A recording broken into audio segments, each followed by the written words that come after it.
Hello मुलांनो, कसे आहात? मी तुमची लक्ष्मी आजी.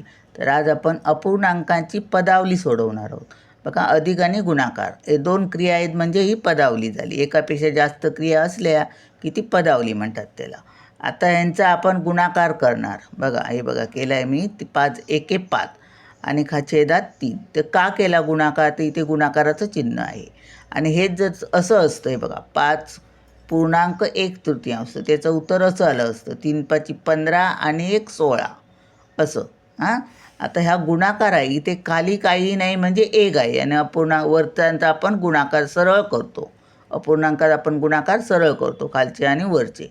हां, तर हे 5 गुणिले 1 म्हणून 5 आणि छेदात 3 अधिक 7 एके 7 आणि छेदात 4.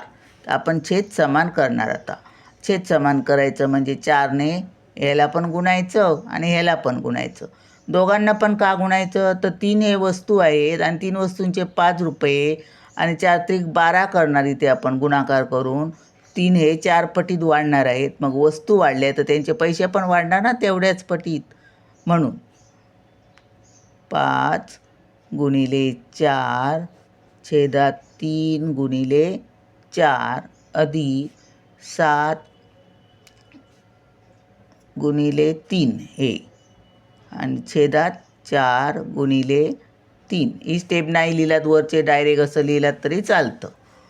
5 चौक 20 छेदात 4 त्रिक 12 अधिक 7 त्रिक 21 7 त्रिक 21 आणि छेदात 4 त्रिक 12. आता आपण एकदाच लिहूया. 20 अधिक 21 आणि छेदात 12. 20 आणि 21 किती? 41 आणि छेदात 12. 41ने 41ला 12ने भागा. 12 आणि 24 12 त्रिक 36. 3 पूर्णांक 36 आणि 5 41. मग 5 बाकी राहणार ती वर आणि छेदात 12 आहे. 12ने भागलं म्हणून 12. हे आपलं उत्तर. चला भेटूया पुढच्या व्हिडिओत. बाय.